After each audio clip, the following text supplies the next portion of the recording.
ಹೋಗ್ತಿರ್ತಕ್ಕಂಥ ಸಂದೇಶ, ಪಕ್ಷದ ಕಾರ್ಯಕರ್ತರಿಗೆ ಹೋಗ್ತಿರುವಂತಹ ಸಂದೇಶ, ಈ ಎಲ್ಲ ವಿಚಾರಗಳನ್ನು ಕೂಡ ಚರ್ಚೆ ಮಾಡಿ ಅಸಮಾಧಾನವನ್ನು ವ್ಯಕ್ತಪಡಿಸಿರುವಂತಹದ್ದು. ಮತ್ತೆ ಮಲ್ಲಿಕಾರ್ಜುನ ಖರ್ಗೆ ಅವರನ್ನು ಭೇಟಿ ಮಾಡಲಿಕ್ಕೆ ಸಮಯವನ್ನು ಕೂಡ ಕೇಳಿದ್ದಾರೆ.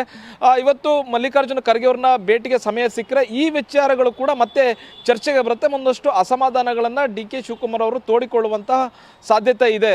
ರಂಗನಾಥ್, ಓಕೆ, ಧನ್ಯವಾದ ತಮ್ಮೆಲ್ಲ ಮಾಹಿತಿಗೆ. ವಿಪಕ್ಷಗಳಿಗೆ ಇದೊಂದು ಪ್ರಮುಖ ಅಸ್ತ್ರ. ಅವರಲ್ಲಿ ಊಟ ಮಾಡಿದ್ರು ಅಂತಂದ್ರೆ ಅದನ್ನ ಲೆಕ್ಕದಲ್ಲಿ ಇವರಿಗೆ ರಸದೌತಣ, ಬಯ್ಯಕ್ಕೆ ಅನ್ನಕ್ಕೆ. ಇನ್ನು ಈ ಗಾಯದ ಮೇಲೆ ಉಪ್ಪು ಹಾಕಿದ್ರು ಅಂದಂಗೆ ಇದು ನೋಡಿ, ಇದು ಸಿದ್ದರಾಮಯ್ಯನವರ ಬೀಳ್ಕೊಡುಗೆ ಸಮಾರಂಭ ಅಂತ ಕಿಡಿಕಾರಿದ್ದಾರೆ ಅಶೋಕ್. ಟಾಂಗ್ ಕೊಟ್ಟಿದ್ದಾರೆ. ಇದು CMಗೆ ಬೀಳ್ಕೊಡುಗೆ ಸಮಾರಂಭ. ಮೊದಲೇ ಡಿ.ಕೆ. ಶಿವಕುಮಾರ್ ಹೇಳಿದ್ದಾರೆ ಒದ್ದು ಕಿತ್ಕತೀನಿ ಅಂತ. ಇವನ್ನೆಲ್ಲ ಡೆವಲಪ್ಮೆಂಟ್ಗಳು ನೋಡಿದ್ರೆ ಇದು ಒಂದು ಲೆಕ್ಕದಲ್ಲಿ ಫೇರ್ವೆಲ್ ಕಾರ್ಯಕ್ರಮದ ರೀತಿಯಲ್ಲಿದೆ. ಇನ್ನು ಡಿ.ಕೆ. ಏನಾದರೂ ಡಿನ್ನರ್ ಹಾಕ್ಸಿದ್ರು ಅಂತಂತಂದ್ರೆ ಸರ್ಕಾರ ಬಿತ್ತು ಅಂತಲೇ ಅರ್ಥ ಅಂತಾರೆ ಅಶೋಕ್. ಅವರು ಇಂಗ್ಲೀಷ್ ವರ್ಡ್ ಕರೆಕ್ಟಾ ಅಂತ ತಿಳ್ಕೊಂಡ್ರೆ ಫೇರ್ವೆಲ್ ಪಾರ್ಟಿಯನ್ನು ಕೊಡ್ತಾ ಇದ್ದಾರೆ. ಫೇರ್ವೆಲ್ ಅದು ಕರೆಕ್ಟಾ? ಫೇರ್ವೆಲ್, ಬೀಳ್ಕೊಡುಗೆ ಸಮಾರಂಭ. ಅಸೆಂಬ್ಲಿ ಫ್ಲೋರಲ್ಲೇ ಮಾತಾಡಿದ್ದೀನಲ್ಲ, ಒದ್ದು ಕಿತ್ಕೊಂತೀನಿ ಅಂತ ಹೇಳಿದ್ದಾರೆ. ನನಗೆ ಹೇಳಿದ್ರು ಅವರು. ನನ್ನ ಹತ್ರ ಇದು ಅಧಿಕಾರ ಇದ್ದರೆ ಕೇಳ್ಬೋದು. ನನಗೆ ಹೇಳಿದ್ದು ಯಾರಿಗೆ? ಈಗ ನನಗೆ ಹೇಳಿದ್ರೆ ನನ್ನ ಅಪೋಸಿಷನ್ ಲೀಡರ್ ನಾವು ಕಿತ್ಕೊಳಕ್ಕಾಗತ್ತ ಡಿ.ಕೆ. ಶಿವಕುಮಾರ್ ಅವರು? ಒದ್ದು ಆಗಲ್ಲ. ಅವ್ರಿಗೆ ಯಾರಿಗೆ ಹೇಳಬೇಕೋ ಹೇಳಿದ್ದಾರೆ. ಅದು ಈಗ ಡಿಸೆಂಬರ್ಗೆ ಡೆಡ್ಲೈನ್ ಅದಿರೋದು. ಡಿಸೆಂಬರ್ಗೆ ಡೆಡ್ಲೈನ್ ಇರ್ಬೋದು ಅನ್ನೋದು. ಅದರಿಂದ ಈಗ ಇಷ್ಟು ವರ್ಷಗಳ ಕಾಲ ಒಡನಾಡಿಯಾಗಿದ್ದಂಥ ಸಿದ್ದರಾಮಯ್ಯನವ್ರಿಗೆ ಫೇರ್ವೆಲ್ ಪಾರ್ಟಿ ಕೊಡಬೇಕು. ಅದಕ್ಕೆ ಎಲ್ಲರೂ ಕೂಡ ಒಬ್ಬರಾದ ಮೇಲೆ ಒಬ್ಬರು ಫೇರ್ವೆಲ್ ಪಾರ್ಟಿಗಳನ್ನು ಸಿದ್ದರಾಮಯ್ಯನವ್ರಿಗೆ ಔತಣ. ನಮ್ಮಲ್ಲಿ ಮೊದಲು ಮೇಯರ್ಗೆ ಮಾಡ್ತಾಯಿದ್ದೀರಿ ನಾವು. ಬೆಂಗಳೂರು ಮೇಯರ್ ಇಳಿಬೇಕಾದ್ರೆ ಇದ್ದಾಗ ಒಂದು 3 ತಿಂಗಳಿದ್ದಾಗ ಮೇಯರ್ಗೆ ಫೇರ್ವೆಲ್ ಪಾರ್ಟಿಗಳು, ಬೀಳ್ಕೊಡುಗೆ ಸಮಾರಂಭ ಅಂತ ಮಾಡಿ ಎಲ್ಲರಿಗೂ ಊಟ ಹಾಕ್ಸ್ತಾ ಇದ್ರಿ. ಹಂಗೆ ಊಟ ಹಾಕ್ಸ್ತಾ ಇದ್ದಾರೆ. ಪರಮೇಶ್ವರ್ ಅವರು ಊಟ ಹಾಕ್ಸ್ತಾ ಇದ್ದಾರೆ.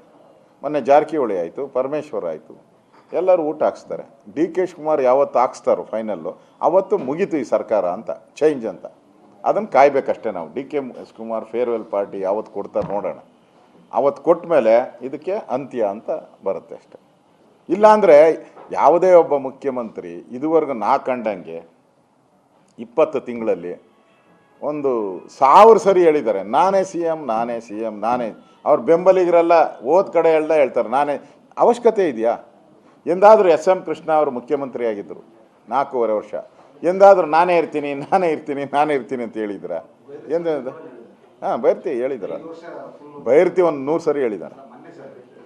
ಹೌದು, ನಾನೇ ನೋಡಿದೆ, ಹೇಳಿದ್ದಾರೆ. ಅದರಿಂದ ಇದು ಸಿದ್ದರಾಮಯ್ಯನು ಅವರು ಹೋಗೋದಕ್ಕೆ ಫೇರ್ವೆಲ್ ಪಾರ್ಟಿಗಳನ್ನು ಇವ್ರು ಕೊಡ್ತಾ ಇದ್ದಾರೆ. ಎಷ್ಟು ಫೇರ್ವೆಲ್ ಪಾರ್ಟಿ ಆಗುತ್ತೋ ಅಷ್ಟು ಬೇಗ ಅವ್ರು ಹೋಗ್ತಾರೆ ಅಷ್ಟೇ. ಅವರು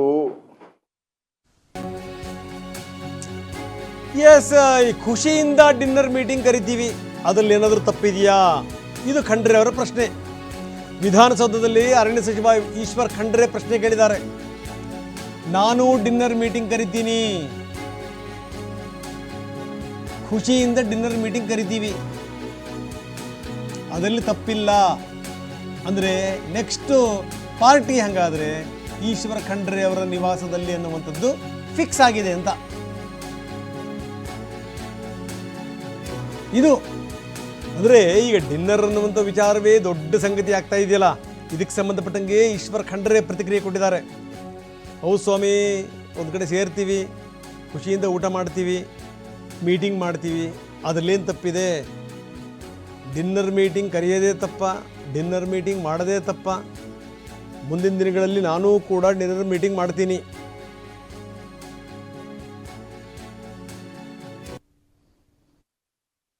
ಡಿನ್ನರ್ ಮೀಟಿಂಗ್ ಖುಷಿಯಿಂದ ನಾವು ಊಟಕ್ಕೆ ಕರಿತೀವಿ. ನಾವು ಕರಿತೀವಿ, ನಾನು ಕರಿತೀನಿ, ನಿಮಗೂ ಕರಿತೇನೆ, ಶಾಸಕರು ಕರಿತೇನೆ. ತಪ್ಪೇನಿದೆ ಅದರಲ್ಲಿ? ದಿನ ಊಟ ಮಾಡ್ತೀವಿ, ದಿನ ತಿಂಡಿ ಮಾಡ್ತೀವಿ, ಬೆಳಿಗ್ಗೆ ಚಹಾಗೆ ಸೇರ್ತೀವಿ ಎಲ್ಲರೂ. ಈಗ ಕೂತು ನಾವು ಚರ್ಚೆ ಮಾಡ್ತಾ ಇದ್ದೇವೆ. ಪ್ರತಿಯೊಂದಕ್ಕೆ ನಾವು ಏನಾದರೂ ಒಂದು ಅಟ್ರಿಬ್ಯೂಟ್ ಮಾಡಿದರೆ ಹೇಗೆ?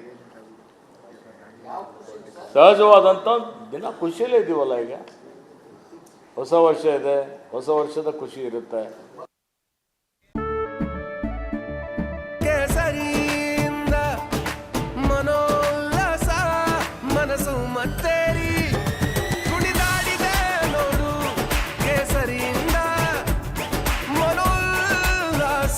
ಕ್ಷಣವೂ ಆಚರಿಸಿ ಕೇಸರಿ ಹಬ್ಬ. ವಿಮಲ್, ಬಾಯಲ್ಲಿ ಹೇಳಿ ಕೇಸರಿ. 60% ವಿಚಾರಕ್ಕೆ ಸಂಬಂಧಪಟ್ಟಂಗೆ ನಾವು ಮಾತಾಡ್ತಾ ಇದ್ವಿ. ಅಂದರೆ 40% ಹೇಳ್ಕೊಂಡು ಅಧಿಕಾರಕ್ಕೆ ಬಂದಂಥ ಕಾಂಗ್ರೆಸ್ನವ್ರ ಮೇಲೆ ಈಗಿರುವಂಥ ಆರೋಪ. 60% BJP ನಾಯಕರು ಮಾತಾಡ್ತಾ ಇದ್ದಾರೆ. ಕುಮಾರಸ್ವಾಮಿನೂ ಇದಕ್ಕೆ ಸಂಬಂಧಪಟ್ಟಂಗೆ ಮಾತಾಡ್ತಾ ಇದ್ದಾರೆ. ಕುಮಾರಸ್ವಾಮಿ 60% ಆರೋಪಕ್ಕೆ ಕೈ ನಾಯಕರು ಗರಂ ಆಗಿದ್ದಾರೆ. ಇದಕ್ಕೆ ಸಂಬಂಧಪಟ್ಟಂಗೆ ಪರಮೇಶ್ವರ್ ಮಾತಾಡಿದ್ದಾರೆ. ಏನಾದರೂ ದಾಖಲೆಗಳಿದ್ರೆ ವಿವರಗಳಿದ್ರೆ ಕೊಡಲಿ, ಸುಮ್ಮನೆ ಯಾಕೆ ಆರೋಪ ಮಾಡಬೇಕು? ಇದು ಕಾಂಗ್ರೆಸ್ ನಾಯಕರ ಪ್ರಶ್ನೆ. 60% ಆರೋಪಕ್ಕೆ ದಾಖಲೆ ಇದ್ರೆ ಕೊಡಲಿ ಕುಮಾರಸ್ವಾಮಿ. ಕುಮಾರಸ್ವಾಮಿ ಅವರಿಗೆ ಗೃಹ ಸಚಿವ ಪರಮೇಶ್ವರ್ ಸವಾಲ್ ಹಾಕಿದ್ದಾರೆ. ಮಾನ್ಯ ಕುಮಾರಸ್ವಾಮಿ ಅವರಿಗೆ ಕೇಳೋದೇನು ಅಂದರೆ, ನಿಮ್ಮ ಹತ್ರ ಡಾಕ್ಯುಮೆಂಟ್ಸ್ ಇದ್ದರೆ ಅದನ್ನು ಕೊಡಿ. ಯಾರು ತಗೊಂಡಿದ್ದಾರೆ, ಯಾರು 60% ಕಮಿಷನ್ ತಗೊಂಡಿದ್ದಾರೆ, ಅದನ್ನು ಎಕ್ಸಾಮಿನ್ ಮಾಡಿಸೋಣ, ತನಿಖೆ ಮಾಡಿಸೋಣ. ಮತ್ತು ಅವ್ರು ಯಾರು ತೊಗೊಂಡಿದ್ದಾರೆ ಒಂದು ವೇಳೆ ಪ್ರೂವ್ ಆದರೆ ಅವ್ರ ಮೇಲೆ ಕ್ರಮನೂ ತಗೊಳ್ಳೋಣ. ಸುಮ್ಮನೆ ಗಾಳಿನಲ್ಲಿ ಗುಂಡು ಹೊಡೆಯೋದು ಬೇಡ. ನಿಮ್ಮ ಹತ್ರ ಡೆಫಿನೆಟ್ಟು ಪ್ರೂಫ್ ಇದ್ದರೆ ಅದನ್ನು ಕೊಡಿ ಅಲ್ಲ. ಈಗ ಕೆಂಪಣ್ಣವರು ನಾವು ಯಾರು ಹೇಳಲಿಲ್ಲ. ಮೊದಲು ಕೆಂಪಣ್ಣವ್ರು ಹೇಳಿದ ಮೇಲೆ, ಪ್ರಧಾನಮಂತ್ರಿಗಳಿಗೆ ಅವ್ರ ಪತ್ರ ಬರೆದ ಮೇಲೆ, ಸ್ಪೆಸಿಫಿಕ್ ಕೇಸಸ್ಗಳು ಹೇಳಿದ ಮೇಲೆ ನಾವು ಅದನ್ನು ಸಾರ್ವಜನಿಕವಾಗಿ ಮಾತನಾಡೋದಕ್ಕೆ ಶುರು ಮಾಡಿದೆವು. ಆ ರೀತಿ ನಿಮ್ಮ ಹತ್ರ ಏನಾದರೂ ಇದ್ದರೆ ಅದನ್ನು ಸ್ಪೆಸಿಫಿಕ್ಕಾಗಿ ಹೇಳ್ಬೋದಲ್ಲ.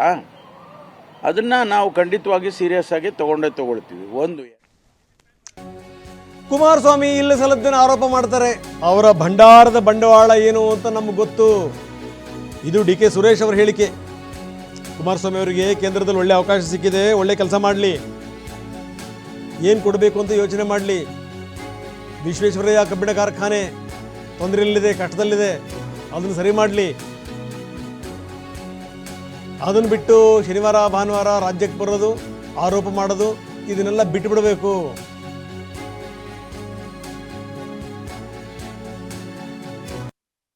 ನೋಡಿ, ಕುಮಾರಸ್ವಾಮಿ ಅವರಿಗೆ ಬಹುಶಃ ಕರ್ನಾಟಕದಲ್ಲಿ ಒಳ್ಳೆ ಅವಕಾಶ ಸಿಕ್ಕಿದೆ. ಈ ದೇಶದಲ್ಲಿ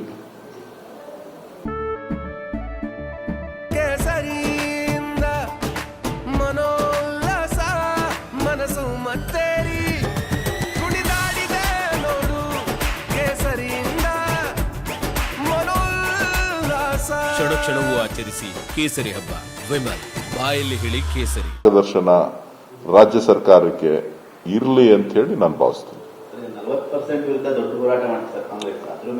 ರೀ, ಈಗ ಹೇಳಿದ್ನಲ್ಲಪ್ಪ, ಹೊಸ ವರ್ಷದಲ್ಲಿ ಅವ್ರಿಗೆ ಒಳ್ಳೆ ಬುದ್ಧಿ ಕೊಡ್ಲಿ ಅಂತ ಹೇಳಿದ್ದೀನಲ್ಲ. 60% 40% ಎಲ್ಲ ಬಿಟ್ಟು ಜನ ನಿರೀಕ್ಷೆ ಮಾಡ್ತಾ ಇರೋದೇನನ್ನ, ಕುಮಾರಸ್ವಾಮಿ ಅವ್ರಿಗೇನು ಅಧಿಕಾರ ಇಲ್ಲ ಅಂತಲ್ಲ. ಕುಮಾರಸ್ವಾಮಿ ಅವ್ರಿಗೂ ಅಧಿಕಾರ ಇದೆ. ಕೇಂದ್ರದಲ್ಲಿ ಬಹಳ ಉನ್ನತವಾದಂತ ಸ್ಥಾನವನ್ನ ಅವರು ಗಳಿಸಿದ್ದಾರೆ, ಈ ದೇಶಕ್ಕೆ ಸೇವೆ ಮಾಡ್ತಕ್ಕಂಥದ್ದು. ಅದರಲ್ಲಿ ಅವರು ರಾಜ್ಯಕ್ಕೆ ಕೊಡುಗೆಗಳ ಏನನ್ನ ಕೊಡಬೇಕು ಅನ್ನೋದ್ರ ಬಗ್ಗೆ ಚಿಂತನೆಯನ್ನ ಮಾಡಿ, ರಾಜ್ಯ ಸರ್ಕಾರಕ್ಕೆ ಸಿಗಬೇಕಾದಂತಹ ಪಾಲುಗಳ ಬಗ್ಗೆ ರಾಜ್ಯಕ್ಕೆ. ಇನ್ನು ಇದಕ್ಕೆ ಸಂಬಂಧಪಟ್ಟಂಗೆ DK ಮಾತಾಡಿದ್ದಾರೆ. HDK ಭಂಡಾರದಲ್ಲಿ ಏನೇನಿದೆ ಅಂತ ಗೊತ್ತು. 60% ಆರೋಪಕ್ಕೆ DCM DK ಶಿವಕುಮಾರ್ ಲೇವಡಿ ಮಾಡಿರುವಂಥ ರೀತಿ ಇದು. ಭಂಡಾರದ ಕತೆ ಗೊತ್ತಿದೆ ನನಗೆ, ಭಂಡಾರದ ಬಂಡವಾಳ ಗೊತ್ತು, ಆದರೆ ಈಗ ಮಾತಾಡಲ್ಲ, ಮುಂದಿನ ದಿನಗಳಲ್ಲಿ ಅದ್ರ ಬಗ್ಗೆ ಮಾತಾಡೋಣ ಅಂತಾರೆ DK.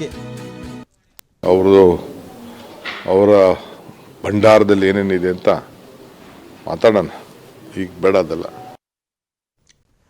ಇನ್ನು ಅಶೋಕ್ ತಮ್ಮ ಮಾತನ್ನು ಮತ್ತೆ ಮುಂದುವರಿಸಿದ್ದಾರೆ. ಸರ್ಕಾರ ಒಂದು ಲೆಕ್ಕದಲ್ಲಿ ದಿವಾಳಿ ಆಗಿದೆ. ಕರ್ನಾಟಕ ಸರ್ಕಾರ ದಿವಾಳಿಯ ಕಡೆಗೆ ಹೆಜ್ಜೆ ಇಡ್ತಾ ಇದೆ. 60% ಸರ್ಕಾರ ಇದು. ಮೊದಲು ನಮ್ಮನ್ನ 40% ಕಮಿಷನ್ ಅಂತಂತಂದ್ರು, ಆರೋಪ ಮಾಡಿದ್ರು. ಇವರು 40 ದಾಟಿ 50ಕ್ಕೆ ಬಂದರು, 60ಕ್ಕೆ ಬಂದರು, 65 ಕಡೆಗೆ ಹೆಜ್ಜೆ ಇಡ್ತಾ ಇದೆ ಅಂತಾರೆ ಅಶೋಕ್. 40% ಇದ್ದಿದ್ದನ್ನ 60% ಏರಿಕೆ ಮಾಡ್ಕೊಂಡಿದ್ದಾರೆ ಕಮಿಷನ್ನ. ಈಗ ಕೇಂದ್ರ ಸಚಿವರು ಹೇಳಿದ್ದಾರೆ, ಕುಮಾರಸ್ವಾಮಿ ಅವರು.